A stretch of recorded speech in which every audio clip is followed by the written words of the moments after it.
Item 6.2, Facilities Committee Report. Dr. Conway, or are we going to Mr. Kemp or?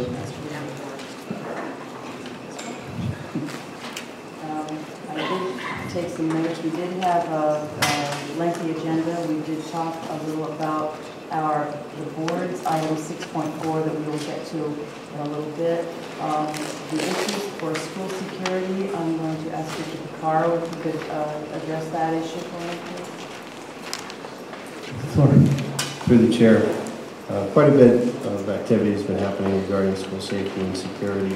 For the purposes of this conversation, we focused in on the facilities aspect, though I would like to say we did have a brief discussion on the bigger picture and the holistic approach that I believe the district is taking through the superintendent's leadership on looking at school safety and security. But for the purposes of the update on the facilities committee, by way of background, the district's health and safety committee has established a school safety subcommittee that we had asked Mr. Testa to lead.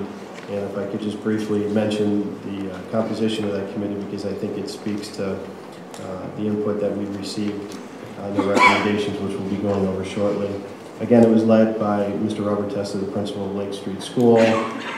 Mrs. Brenda Green, principal of Northeast School, was on the committee. Ms. Sonia Hills, our bus lot manager from First Student. Corey LaFontaine, our logistics coordinator. Resource officer Stephen Langlis. Ms. Tanya Damon Merrill, representing parents. Mr. William Peluso, our supervisor of school facilities and special projects. Ms. Olivia Whitehead, our student representative. And Mrs. Cindy Peluska, our Rockville High School cafeteria manager. We discussed at the Facilities Committee, by way of summary, the 8 priority areas that the School Safety Subcommittee had identified. And in priority order, the number 1 was securing the entryways to 3 schools that we had previously discussed doing this in, and that was at Rockville High School, Northeast School, and Skinner Road School. And what we mean by that is basically creating that airlock or vestibule that the superintendent had referred to in prior conversations with the board. Second, expanding the capabilities of our new radio system. We have purchased approximately 110 radios with our new radio system. We've unified it. We now have the capability with our new radio system to talk between schools and district-wide on a secure encrypted channel. And what sets our district apart from many other districts in the state is we also have a channel dedicated to have anyone with these radios talk to first responders during an emergency response. It doesn't take the place of 911, but during an emergency response, that communication capability is there, and many districts do not have that capability, and we do. So the safety subcommittee felt it would be best to expand that capability by adding an additional 50 radios district-wide.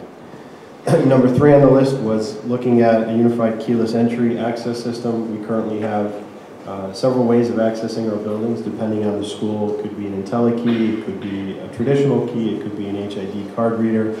And what the safety subcommittee was leaning towards would be an HID card reader from a cost-effectiveness standpoint. That would be something that could be phased in as old systems require repairs or become outdated. We can move towards looking at that system going forward. Basically, your card, your ID badge would be printed on an HID card like mine is, and the cost is about $4 to $5 per card, and we can control these remotely through an internet access, and run reports and audits to determine who's entering buildings, restrict access during certain times of the day, and so forth. And we currently have that capability, but on a very limited basis in only 1 or 2 of our schools, and we want to expand that district-wide.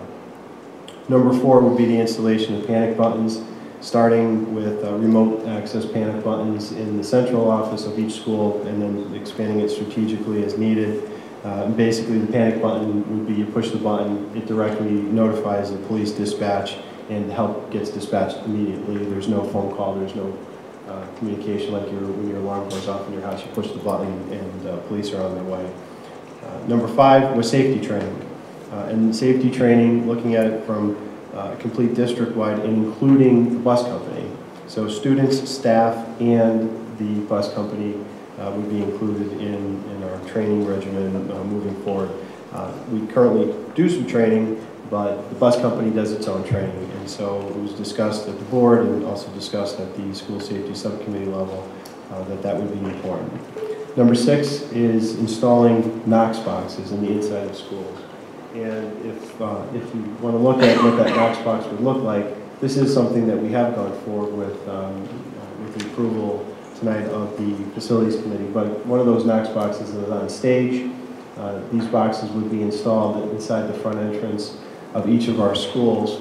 And if I can briefly just give the perspective on what that is, every school building currently has a fire department Knox box in it, which means when a first responder or fire person shows up on scene to respond to an alarm, they have a key, they open it up, it gives them a key to the front door so they don't have to bash the front door down. A lot of businesses have that capability currently in town. Our schools have it.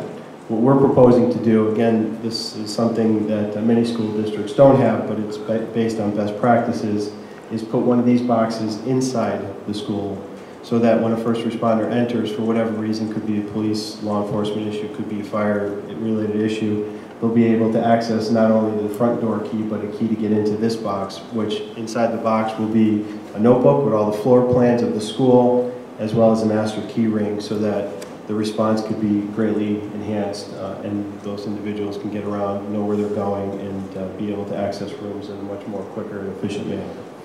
So those boxes have actually been purchased utilizing, not utilizing general funds, but utilizing our school use account. Those are funds that are brought in when we rent our school facilities out. So instead of returning a portion of those funds to the town, we move forward with purchasing those at a cost of about $6,000, so one for each school building. Number 7 was expanding the closed-circuit television and remote monitoring capabilities. We currently have very limited interior and exterior in many schools camera capabilities, but in the schools we do have it, such as the high school. It gets utilized extensively, and it is a deterrent, and as well can provide great intelligence during an emergency response. The one thing we have done with our system in the past several months, even before the tragic events of Newtown, is being able to remotely access that video. So during emergency response, police, fire, or administrators will be able to actually turn over an iPad or a laptop to a first responder so that you can have eyes inside the building showing real-time events. And that's something that we currently are exploring for other schools as well. And the last one was standardizing a student ID badge. Currently our schools have different agreements that they negotiate individually with different photography studios for their student yearbook pictures and so forth. And usually as added value or as part of the negotiations, they are issued student ID badges, but they're not standard and they're not universal like our employee ID badges are. So the recommendation was taking the concept that we've used for our employee ID badges and expanding it to include student ID badges. And some of the conversation at the Facilities Committee was looking at giving students the ID badges with the capabilities of swiping in, swiping out of different entryway doors, as well as using it for our point-of-sale system that will be installed in our cafeterias. So those were the 8 top recommendations in priority order from the Health and Safety Committee, the School Safety Subcommittee. In addition to that, we discussed an effort that the superintendent has led in collaboration with the Vernon Police Department, in which we were having school security assessments being performed in each of our school buildings. One of them has been completed here at Northeast School.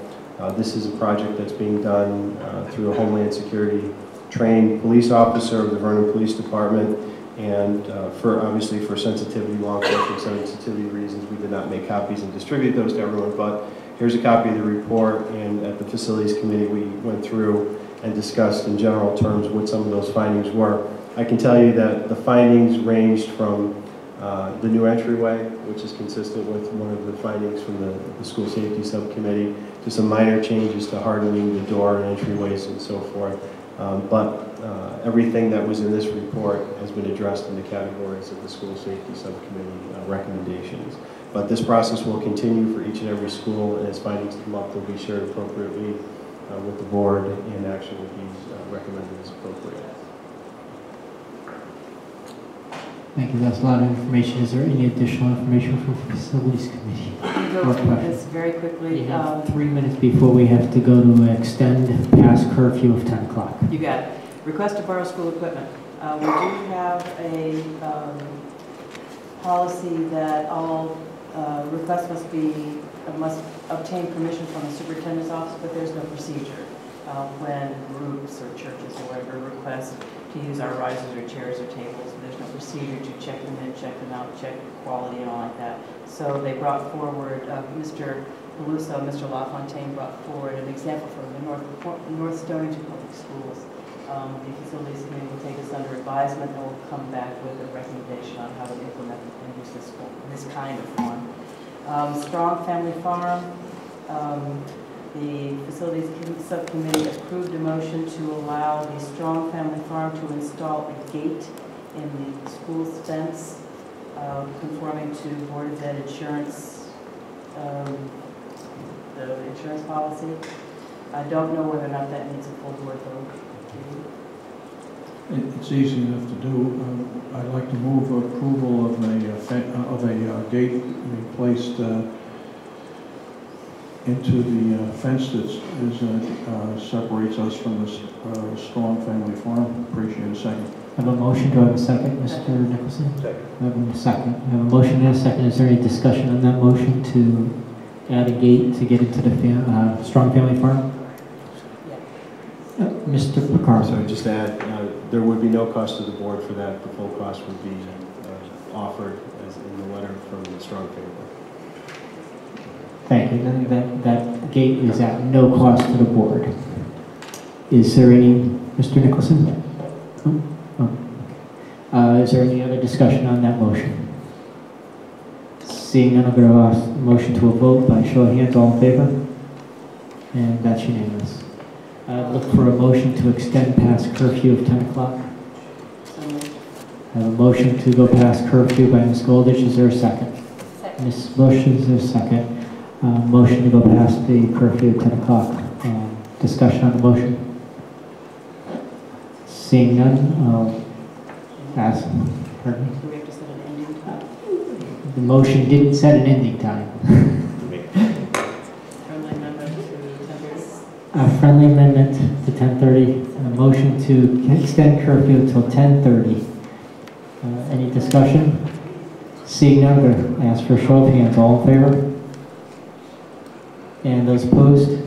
I got one opposed. We are extended until 10:30. Are we done from facilities? Yes, thank you. And were there any questions for facilities committee? Ms. Fisher. All the school security things that you listed, how are we going to pay for all this? What's the plan? Where's the pot of money? Show me the money. Through the chair. The good news is that we are hearing that the state and federal government will be offering some grant programs, and some of the requirements are, and Mrs. Bush had brought this up appropriately in the Facilities Committee, for those larger ticket items, we need to wait for those grant programs to come forward, so it's a hope that they would be coming forward soon, because there's quite a few districts in our position where there's these large ticket items that are not budgeted for. But for some of the smaller ones, like the Knox boxes, the expansion of radio systems, we are able to move forward with those utilizing some non-general fund sources. So, and we're doing that.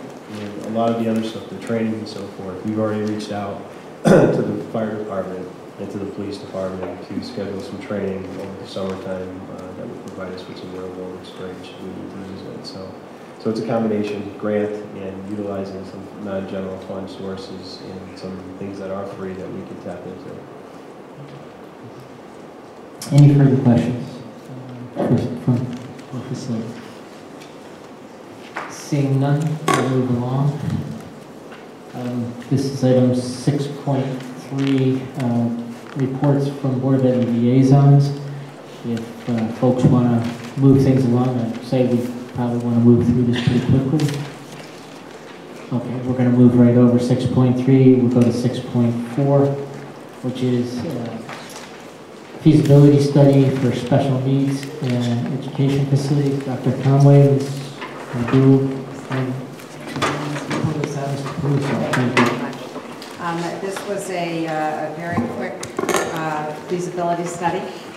We had been discussing different possibilities about bringing students back to the district and beginning a school of our own to service our own students, and then certainly to invite other districts to send students to us as we settle the school and we develop it.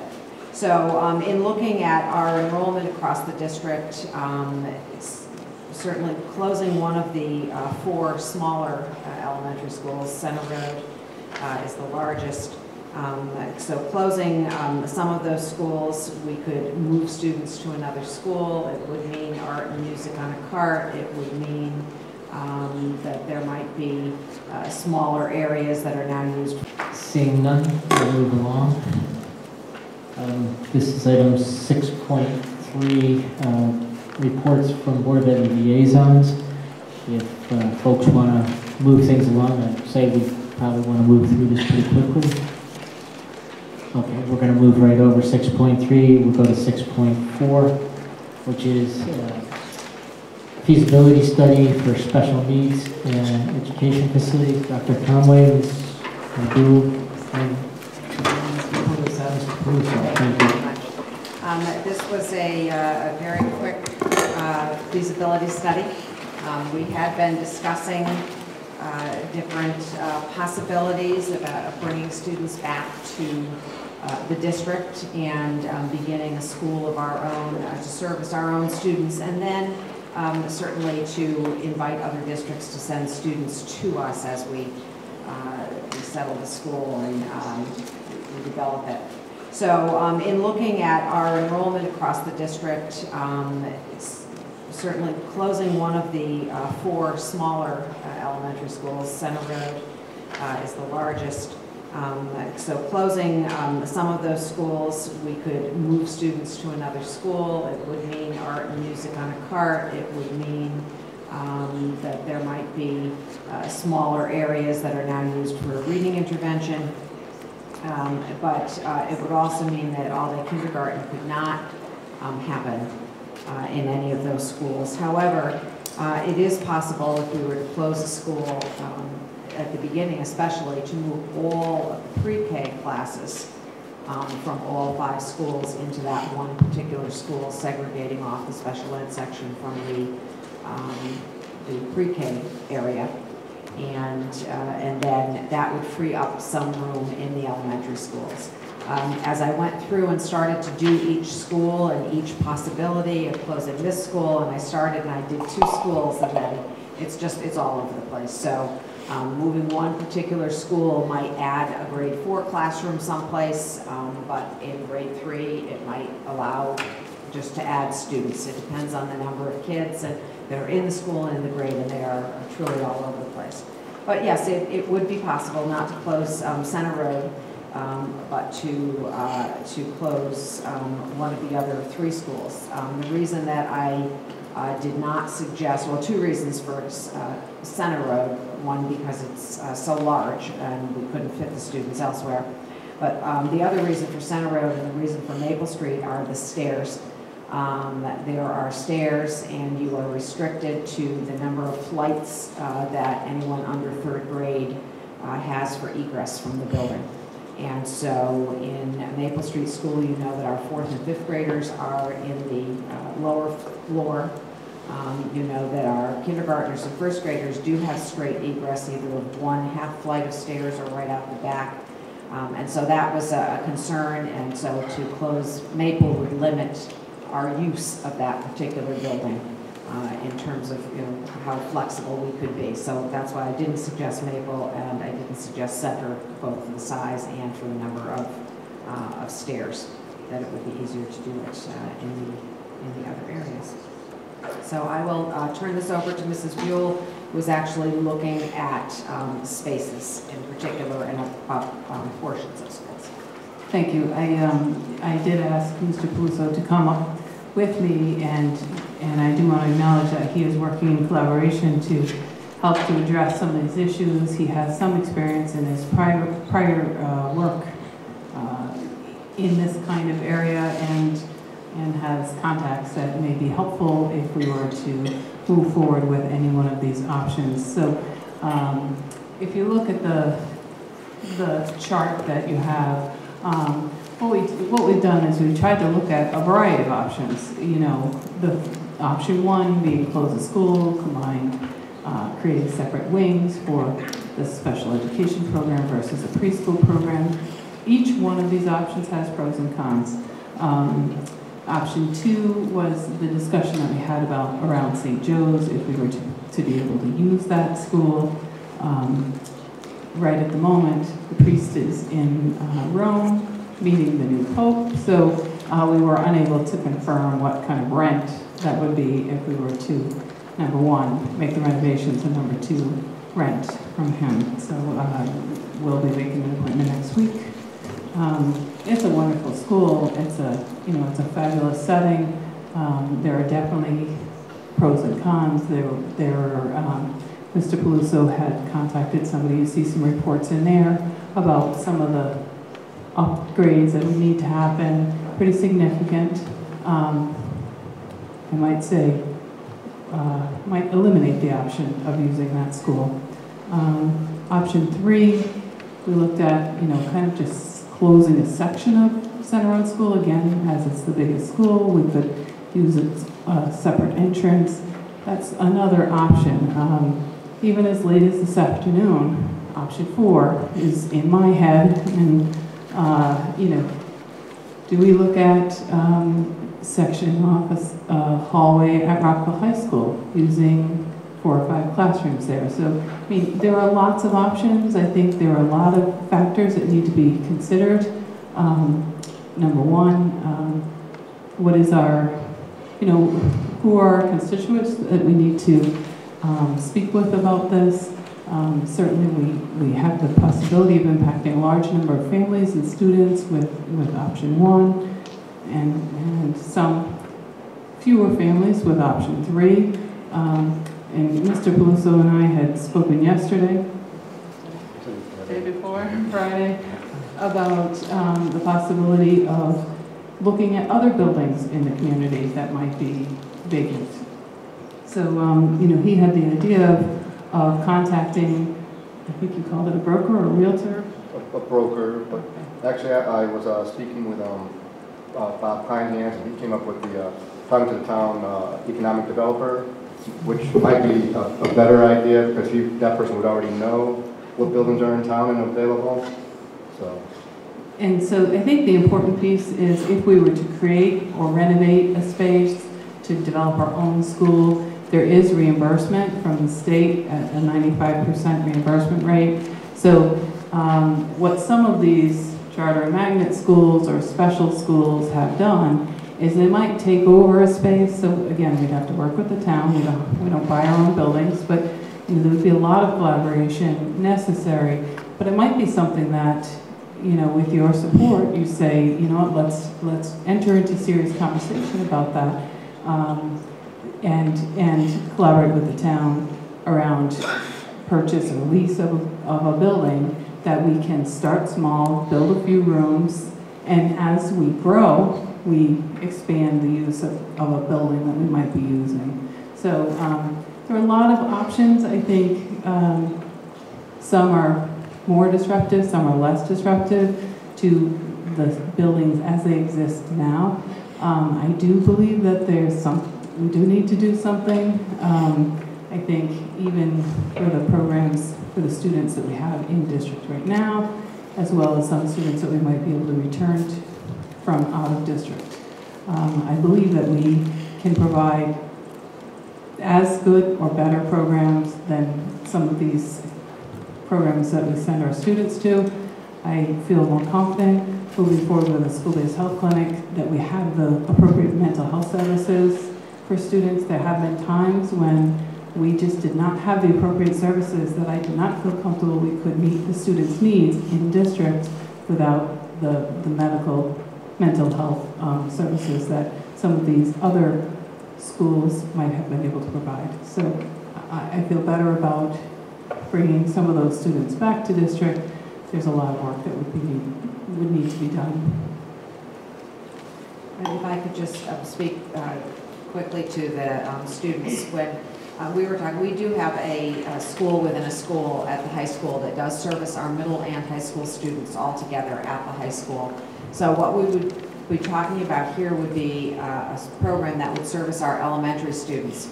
And in our conversations, wanting to make sure that it's working, we have talked about a possibility. Certainly there are probably about a dozen students who could be well serviced within our district. However, those are individual negotiations with parents and families, of course, and making sure that this is the right thing. So assuming that, being conservative, that 5 of those students would return to school, that's where you have right in the middle of the page projected savings in tuitions of 5 students. We're pretty sure that we could get at least 5 of those students that we could identify. Then you can see projected costs in year 1 across those 3 options, and the first option would also include Lake Street School, by the way. Then in year 2, as we move forward, those 3 lines, the last 3 lines that are in white prior to the shading, that's the projected revenue from 1, 2, or 3 students, and certainly we would want to explore that as the school becomes a school that's dependable, reliable. We know that we've got a good program going. Other people are going to hear about it. We have already gotten calls. Oh, are you thinking about this? So we know that students are out there who would come to us.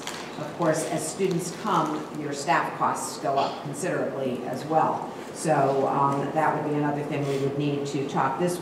We would be looking at revenue to reduce the expenses associated with this program, so that as students came and went, that tuition would reduce those expenses directly.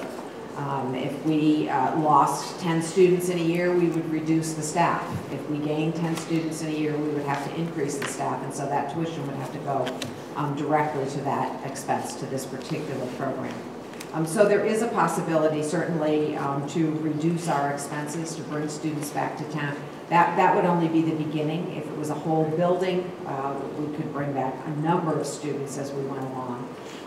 So thinking, we all did go to visit St. Joseph's School, and the building has got such potential. It was amazing, but so do different wings of our buildings as well, and there are other areas in town that we can look at. So this is the seed.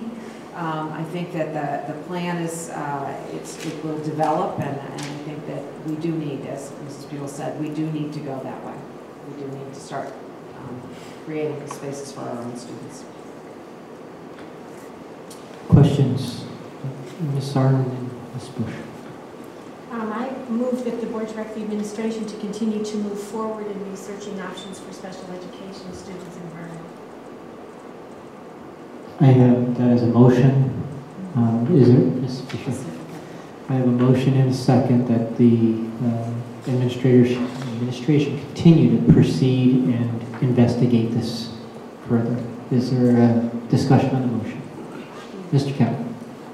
I'm not opposed to the motion, but I'd like clarification, if you don't mind. When it says move forward, and that's okay too, but I want to make it clear there are some options put here, and the Facilities Committee does not see in any way, shape, or form St. Joseph's School as a viable option. The initial walkthrough identified more problems with that would cost us a ton of money, and we still would have issues that surround the fact that there are religious artifacts on the building that you can't get off of there. There are movement issues of cars coming and buses going that you can't get around that. It is,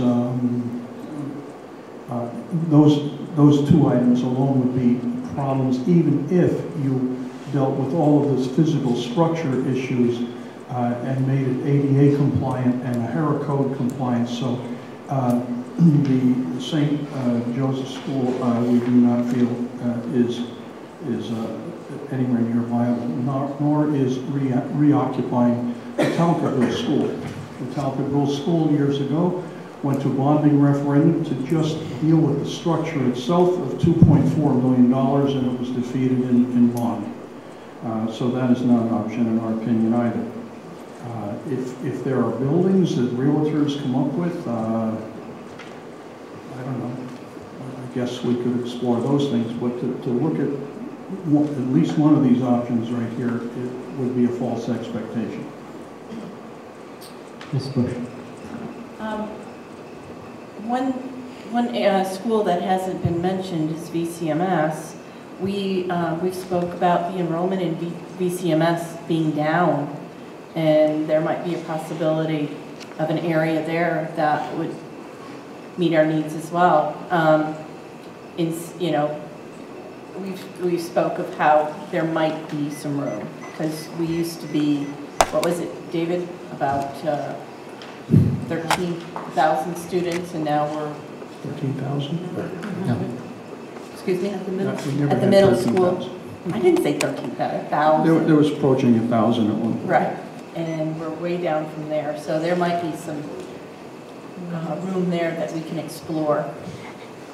That might be an option. Ms. Sark. With permission of the seconder, could I offer an amendment to my motion that says to explore additional options? I wasn't suggesting additional options and report to the board. That's a friendly amendment, and your seconder is in agreement. Other discussion? Ms. Golich. It was one of the points in the facilities committee that nothing should be off the table except for the ones that we already know are not going to be viable. It was a good idea to go to the economic development person here in town. There's the Citizens Block building. There are other buildings right in Rockville that might be able to be useful. So we didn't take anything else off the table. That's good to hear too. I was hoping to hear that we're talking with the folks at the town hall to make sure that we're exploring every option of every building. Ms. Fisher. I just have two questions. How many students do you think you would want to accommodate or be able to accommodate? So this initial plan, in my mind, was 10 to 15 students. So this was really just to begin the process. I think that the facility will determine how big or small it can get. But I think when I looked at the staffing, this is approximately max 15 students. So we're looking at a teacher and a para in the class with 5 students, and the supports that you're seeing on this paper. The reason I ask is it just seems to me a little crazy to close an entire school for 10 to 12 students. So that's why I wanted to know. Also, the Renaissance program that we currently have, would that be something that would be possibly moved to this, wherever this facility might be if we are able to establish? My thinking was that this program, if in the perfect world, we started with some of the students from the Renaissance program that required a lot of support, that are still struggling with the level of support that they have. So pulling some of those students out, let's say 5 students returning from district, allowing for like that flexibility of, between 10 to 15, what those other 5 might look like, whether they're our students or whether we would consider revenue students. Ms. Bush. Wherever you're looking, please look for expansion possibilities, because if we put ourselves in a narrow space and expansion is possible in the program, we don't want to limit ourselves with our space. So whatever you do, don't limit yourself, because this could be a very positive thing where we are able to bring students back to our town to serve us. Any further discussion? Seeing none, we have a motion on the floor and a second to continue pursuing opportunities to do this program in town. And I'm going to ask for a show of hands. All in favor? And that's unanimous. Thanks. Moving on, item 6.5, the 2012-2013 Board of Education budget. Dr. Conlon? That is the current budget. Mr. Picaro is handing out a new year-to-date. So this is as of the 16th. At least that's what mine says. I hope I put the right one. There you go. As of the 16th. So a few things have moved around to where they were. We had a couple of things that were incorrectly coded. And so this is, the bottom line has not changed in any significant way from your April 1st document, however. So I will turn this over to Mr. Picaro. You need to have a discussion on this. You know that right now the board's budget is $1.5 million in the hole, in the red. That is due completely to special education tuition and magnet school tuition. In fact, if we were not over, if we were at zero in those 4 accounts, we would actually be in the black by several $100,000 at the end of the year. So these particular accounts, and you will find them on page 3. Yes, on page 3 at the bottom, you can see there are 4 accounts. Tuition to other LEAs, that is over by $513,000. Magnet school tuition is $144,000. Magnet school special ed tuition, which we have never backed out before to show you, is $218,000. And then tuition to non-public schools, these are students who truly need specialized schools, is 1.2. And these, of course, I rounded down in all of those cases. And so you can see that this is quite a bit of funding, but our budget difficulties are directly associated with those 4 line items. You know that we have been in a hard freeze since February 1st. We went into a softer freeze in the middle of January, and then immediately went into a hard freeze, realizing these numbers are not going to turn around. I'd like to turn it over to Mr. Picaro. We put many things in place. A hiring freeze is in place. There are several others that we have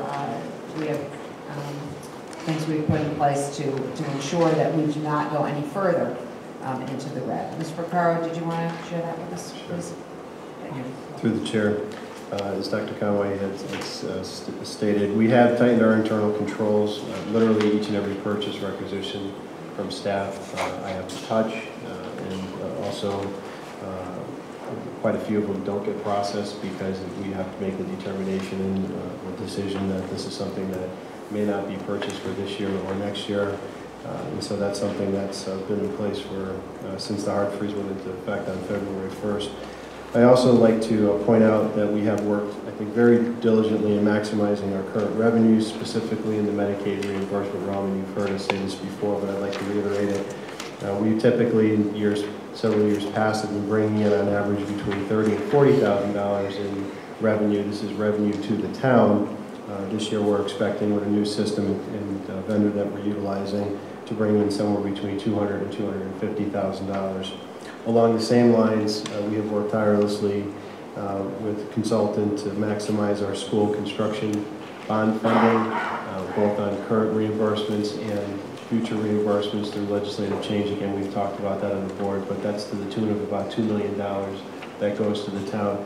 Why I bring this up, eventually where this is going to lead, if we do have a deficit, is we will need to go to the town and request the additional funding to make up the deficit and get the town council and the mayor's input on that process. But before we wanted to go there, we wanted to maximize the reimbursement that goes to the town to hopefully offset that impact. If I can call your attention to the year-to-date budget that we just distributed dated April 16th, just to look at the bottom line and give it some perspective. Again, as Dr. Conway had stated, we did make some changes from the April 1st one to this one, specifically prescription drugs. We released the encumbrance of $160,000 and put it into the available funding, but that was offset by additional expenditures, specifically in special education, that needed to get processed. At the end of the day, we are hoping that some of the additional encumbrances, specifically in the 54,000 property services utilities and in 55,000 series under pupil transportation, specifically in 55911 and 55912, and lastly under the 56,000 series, specifically in 56430 new textbook adoptions, we would be able to release somewhere in the ballpark of about $100,000 to $150,000 in encumbered funds due to the hiring freeze and some penny pinching from our staff. So bottom line, $1.5 million deficit, 3.2% over budget. conservatively, if we get 65% special education excess cost reimbursement, that's to the tune of about $850,000. On the high end of that range could be 73%, which would bring us to $950,000. Add an additional $100,000 to $150,000, and our bottom line is looking somewhere between $400,000 and $500,000 deficit that we would be approaching the town at this point in time. Thank you, Mr. Carl. Have we sent any official communication to the town, given them any type of a heads up that this is where we stand? I know we send them a budget statement every month, but have we actually said, look, this is a reality. We're not going to be able to trim 1.5 million from our expenses. We have not sent an official statement. We do send these, and so the town is well aware of the bottom line.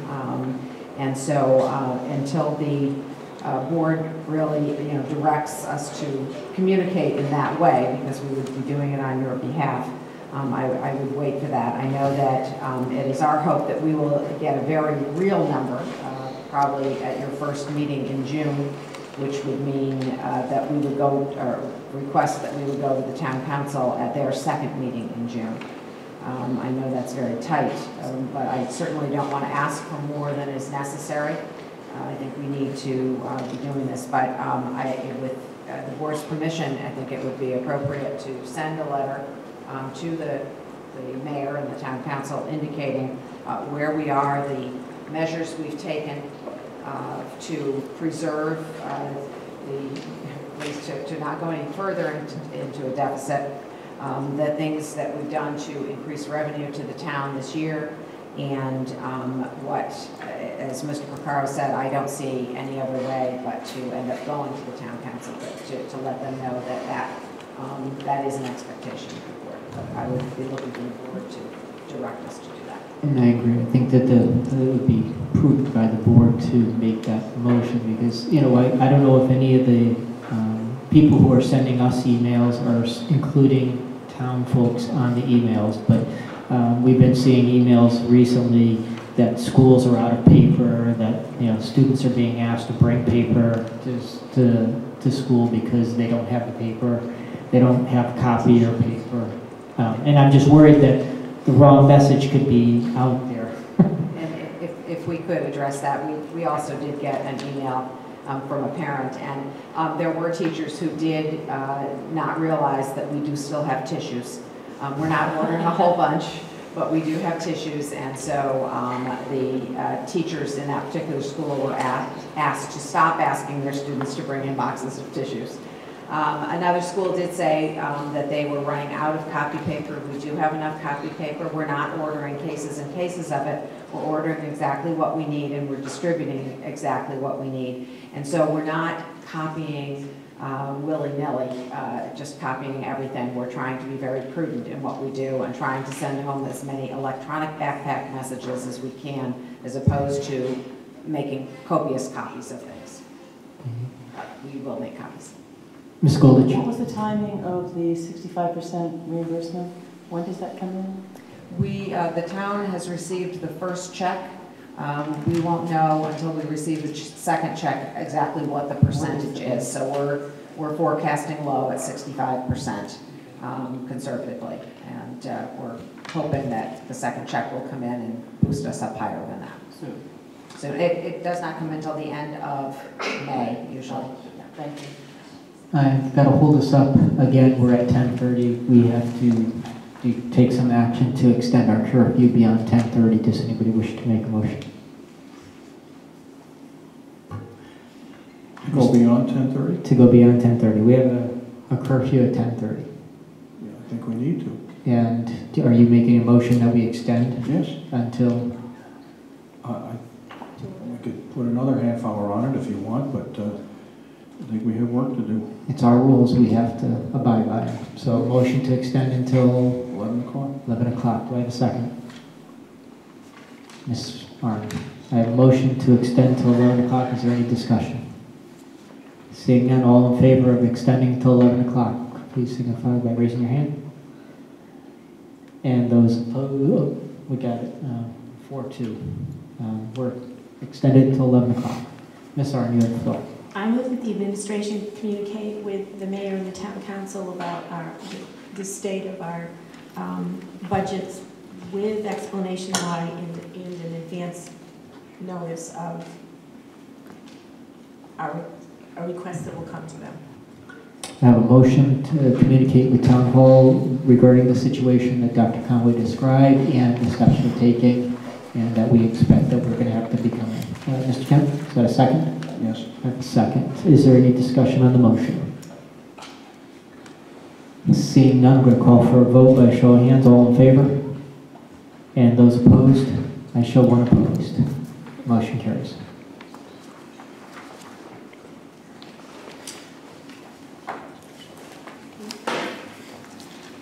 Moving along. Item 6.0. This is a discussion of the 2013-2014 Board of Ed budget. We took actions last meeting to cut a significant amount of dollars from the budget to get to the reduction that we were delivered by the mayor. We have additional action to take. Mr. Picaro, I don't know if you have any additional adjustments to the information you provided last week that we should be considering this evening. If you do, I'll give you the floor. Through the chair, one additional adjustment, we did receive our consortium bid prices. These are prepay prices for both the diesel fuel and our number 2 heating oil for next year. There was no savings on the diesel fuel. It was close to our projected amount, but there were some potential savings on the number 2 heating oil. So I would offer through the board that we could reduce next year's budget by $15,000 in our heating oil line item. Mr. Kemp? Make that a motion.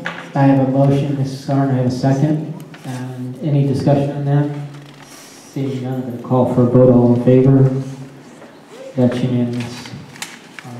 Mr. Bai, if you'd like, you can have a seat at the end of the table. We won't ask you questions, but you can spread out there.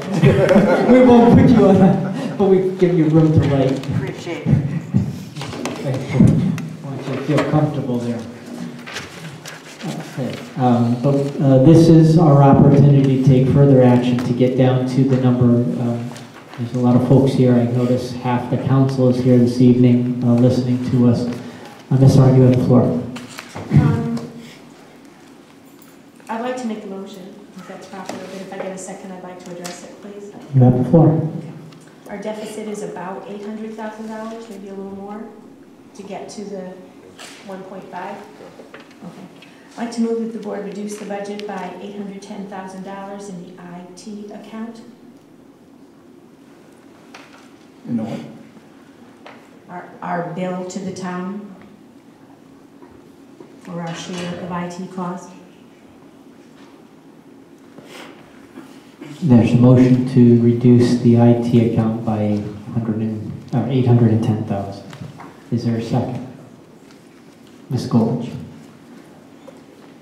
And do you have the account number on that, Mr. Picaro? That is the line item, data processing shared cost. 54333. Through the chair, 54333. 54333 is the account number. Discussion, Ms. Sarn, you have the floor. Well, part of my rationale is we're given a bill by the town, we go to the town and we ask them for money in our budget, and then we give them that money back again. Represents kind of a silly action to me, quite honestly. And when I look back at the, this was in our budget packet, the reimbursements that go to the town that never make their way to the Board of Education budget, it's hundreds of thousands every single year, yet we don't get to include that in our budget, we only get to spend it. We don't get to, it never comes back to the board's budget.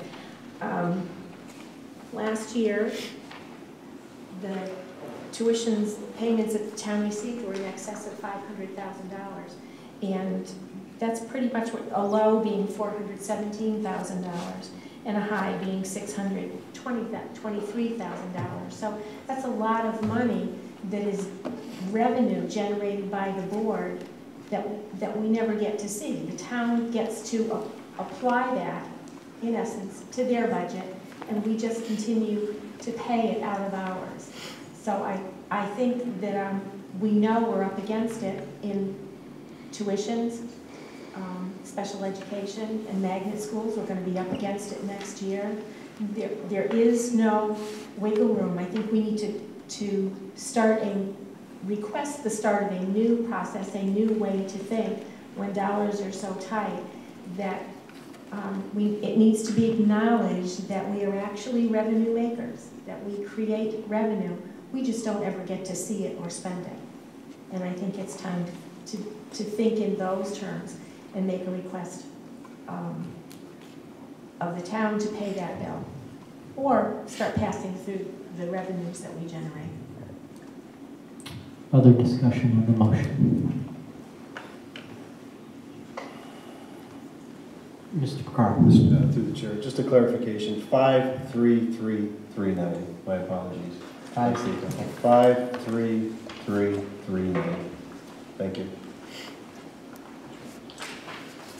That was a clarification on the account number. It's 53339. And can I make my final point? Yes, you may.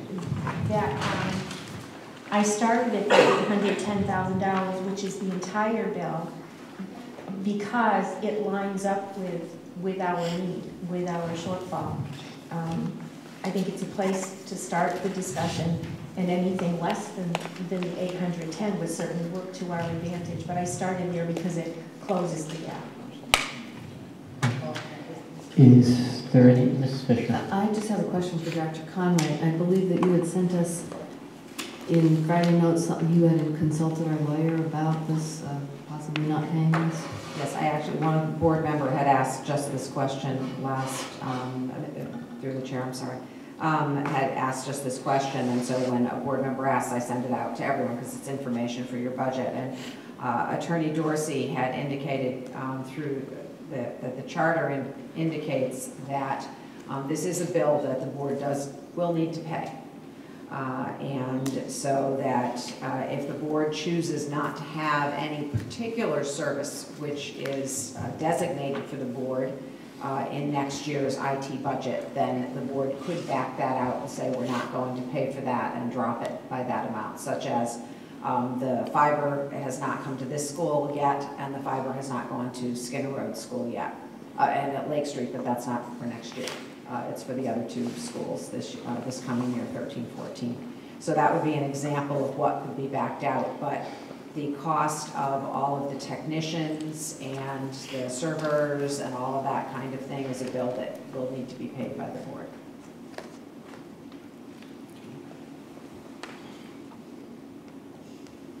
Ms. Coolidge. Does the charter specify the percentage that each would pay? I know that the agreement was 50-50 for this year, but it hasn't always been that. No, the charter is not specific as to the percent. How did we come to the 50-50 agreement? That was, Gentleman's Mr. handshake? Pagaro, it was through the tech and conversations. Correct. Was it at the joint meeting 2 years ago? Correct. A year ago, at the joint meeting in the senior center, I think, the very first meeting. Yeah. And that has been a way of business that we've operated. Actually, we've paid less than 50% in the past. We were generally in the neighborhood of 40%, I want to say, of the total bill. But now we've sent staff over there, and they're servicing us differently. That's where the 50% came to. Other discussion on that motion? I think as I read from what the attorney had presented, this is like if we were obligated to put money into a pension fund and we don't put that money in, we don't lose the obligation. We're still obligated to pay that dollar amount. We're just not doing our fiscal responsibility by not funding. And it will ultimately be paid.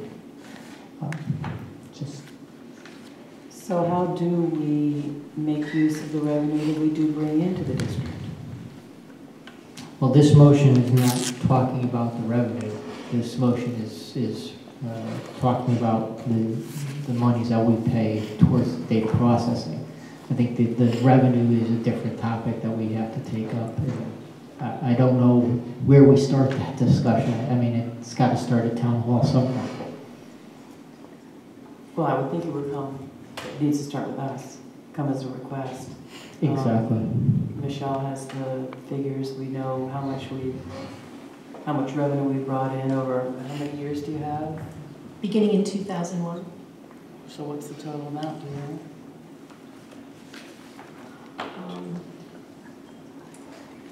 Somebody do that real fast. Just rough numbers, over $5 million to the church. So $5 million since 2001 we have not been able to take advantage of. Correct. When the town formulates their budget at the beginning, as the mayor tried to describe to us, they do take into account revenues, and one of the revenue sources that they take into account is what is coming in to the town for education purposes, because we don't collect revenue, they collect the revenue. And that's how they offset the budget that they help to provide us. I mean, it offsets what our citizens have to pay. So, I mean, there is a method to the madness. It's just we have to talk more seriously and earlier, I think, about these situations that we're in right now this year. That kind of a, I think it's called a pass-through account. It has to be paid to the town, but what we're talking about is passing it then through to the board so that we can apply it to our expenses. It would be, it's one pocket or the other. It would be that much less that we would be going to the town and asking for. So it's not a drastic change. It's a concept that the town has never been willing to wrap their head around, and I think it's just time we need to start talking about the revenues that are generated, go through an account and end up in the board budget. I understand what you're saying, but again, speaking to the motion on the floor, this motion doesn't address the revenue, it isn't a revenue address. It's just part of my rationale. Yep, understand. Ms. Bishop. I mean, I understand what you're saying, but on the other hand, whatever money the Board of Ed brings into the town is probably used to pay a lot of our bills, or our salaries, or, I can see it from both sides, and if we don't pay the $810,000, then maybe they'll just stop paying our salaries later on in the year when we run out of money, I just don't see, well, it sounds great, I just don't think it's going to work. You don't know if you don't ask. That's right, because we don't know. Ms. Goldachel, recognition. Yep. We don't know that money is turned around to benefit the school district. It could be used to scoop up leaves. Or, well, true, but all the money that comes into the town is, I'm sorry. So I think that's one clarification. Again, the town hall does take into consideration revenues and expenses when the mayor's putting together the budget, and part of the revenues is the monies that come in as a result of school, the things that go to the general fund that aren't passed through. If it is a designated pass-through like Alliance District money, the town doesn't have any control over that. That comes directly back to us.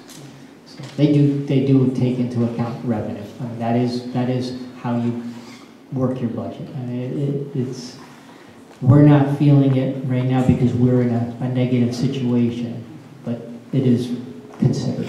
I think I heard the mayor say that a number of times. I think, the thing is we've been shortchanging ourselves by not asking, for what we really need over the last several years. And I think that's really where the discussion is needed. It's not about the revenue this year, it's about a bunch of years and where we have shortchanged. We've done a lot of things to save money. We haven't done a lot of things to support the things that we do need with some of those savings. And that's a discussion that we should be having. Mr. Campio. Well, I was going to say, I mean, what you're asking for is pass-through legislation, which we don't have in all cases. It's just not the way the state sends money. They don't pass it through directly to boards of education the way we might prefer. It does have to stop at the town, and then they reimburse us for some of our expenses that we incur. Some money does become pass-through. And ultimately, you're arguing for a structure of taxation in the state that we don't have, which is like New York State, where school boards have separate taxing authority. And unless you think that the legislature is prepared to do that, then it's wishful thinking. And by the way, I pay New York State taxes, and I don't think you really want that either. So you would be sorry that you had that, because you'll be paying a lot more than you're paying now in the end, and not necessarily with a better result. Yes, sir. I really hate to think what we're going to have to do if we don't do something dramatic and drastic like this. Where are we going to go for another $800 and something thousand? I mean, you all looked at the recommendations, and I can't imagine. So this to me seems the opportunity to say, no, we can't do this. We can't do what this town needs. And when this motion fails, then we're going to have to start doing real damage. Ms. Bush. We just directed the superintendent to actually inform the town that we might be asking him for over $400,000 to cover some of our expenses. When we have that money coming in, I think that that's there to cover things. Hopefully they will approve it, and we'll be able to cover that $400,000+ estimated cost. And that's making many sacrifices with our current budget. If I didn't pay my mortgage, I would be in trouble if we don't pay our bills, that we're actually using the technology. It's not like we're not using the technology. I wouldn't be able to support cutting it 110 or 810,000 because of that. Any further discussion? Seeing none, I'll bring that motion to a vote by a show of hands. All in favor of the reduction of $810,000 on the IT account? I show 2, and those opposed? I show 4. That motion does fail. We do need to take some action. We do have, as Ms. Arn presented, $810,000. Mr. Kemp. Just point of clarification, actually we don't. We are a significant dollar amount away from where the town wants us to be, and we usually do our due diligence to get to a number, whether it's a good one or a bad one over the years. But I think your instructions need to be that the 800,000 roughly difference is what they're proposing, and it may go to referendum like that. But it is not necessary that we actually define how we're going to deal with that.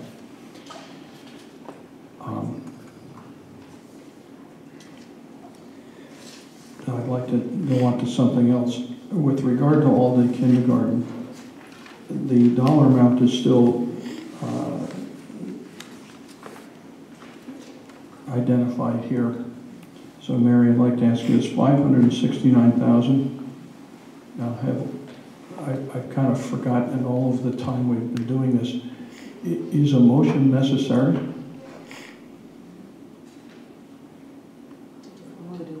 For the all-day kindergarten funds that we're looking at here, the total of $569? Currently, the all-day kindergarten is in our budget, Mr. Kemp. We have not taken any action on all-day kindergarten. Okay, what I mean is to ensure that we do it. Is a motion necessary? That's currently part of our budget. We have to come up with $810,000, but if we can come up with it in other ways, that's your prerogative. Okay, so all day is in there. That is in the budget. It doesn't require any further motions to ensure that. Well, that's why we need to take some type of action to give administration some direction as to where we think we should be, and to give the citizens some idea of, what we're doing. Right now, we're kind of just leaving this hanging. If we don't take some action on the $810,000, that we're still short. I know that, but unfortunately, so is the state leaving us hanging because we don't know if the 700,000 is coming or not. And I don't remember the exact dollar amount of 700 and what? 730. And so we're trying to deal with 800 and we may get 730. Anything that we reduce on our budget, we cannot fund through the 700,000 unless if it's a program that we already support. If it's a program we already support, we cannot reduce it from this budget and then fund it with the monies from the state, because that would be considered supplanting. All-day kindergarten, if that were reduced, because it's not part of our budget, we could then fund it with state monies, because we don't currently have the program. Yeah, Board members need to keep that in mind when we're talking about what we're doing, because, for example, the teaching coach, I can't even say the word, but you know what I mean, that we cut last week, we cannot now fund that with the monies if we got additional monies, because we were funding it, we've now cut it, and thus, if we tried to fund it with the new monies, that would be supplanting. So we have to be aware of that when we're making these cuts. But all-day kindergarten is in our budget. It's in our budget, but we've never funded it in the past, so it's not part of our funded budget at this point in time. Because it's not an existing program. Exactly. The teacher coaches were a funded position, and we've cut them. And so we can't supplant that money with state money, that's what I'm saying. Just so that we're clear. Mr. Nicholson, sorry. I'd like to make a motion that we cut the funding for all-day kindergarten in anticipation of using Alliance money to fund that in the future. And what is that dollar amount that you're... That is $569,850. I need to check with Mrs. Rabai. You've got the 94,000 in transportation in there. That is a savings. So that should not be reflected in that total of 569. Am I? The noontime buses right now are in the budget. Oh, I'm sorry. Yeah, I believe the noontime buses are in the budget right now. If we have all-day kindergarten, we won't require those buses. Yeah, so one of the budget line items was a $9,400 reduction, $1,000 reduction as a result of that. So that would offset that all-day. Yeah, we need to add that number back in, I believe. Correct. So it would be 40. Well, That doesn't make sense. the motion was to add in for Alliance as well, correct? So you're saying that 94 is in the budget now? I thought that was one of the things that we reduced when all-day kindergarten went in. We reduced transportation by $94,000. Or 92. I thought all-day kindergarten was like 400 something, so I don't know how it got to 569. Right, that's why I think that 94 shouldn't be added. I believe the 94 is still in the budget. Yeah, but it shouldn't be included in all-day kindergarten. Well, if we have all-day kindergarten, we won't require those buses. So it should be showing as a negative. Correct. So it's 569,850 minus 94,392. Which I have as 475, 458. Someone would check.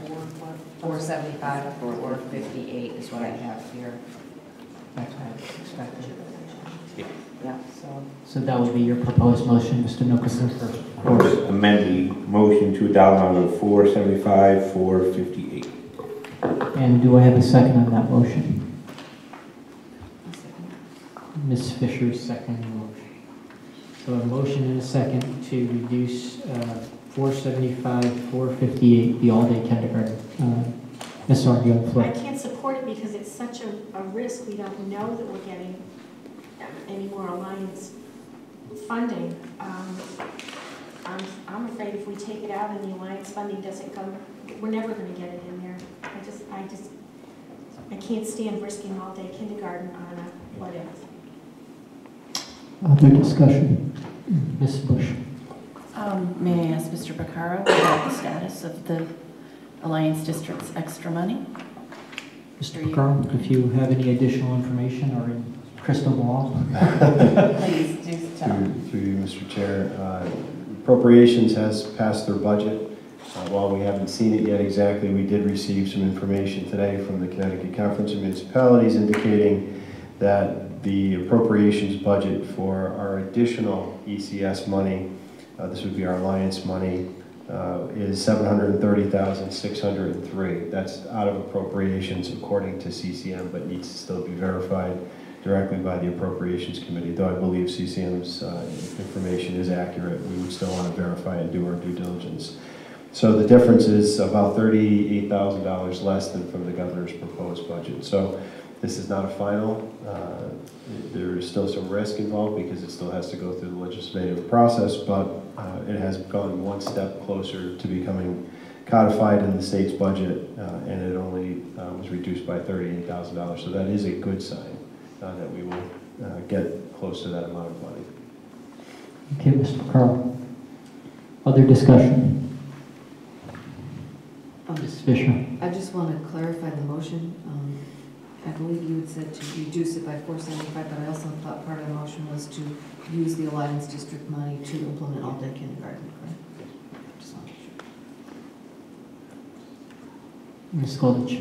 Is the 736.03 in addition to the 671 Alliance? Yes, it is. It's cumulative.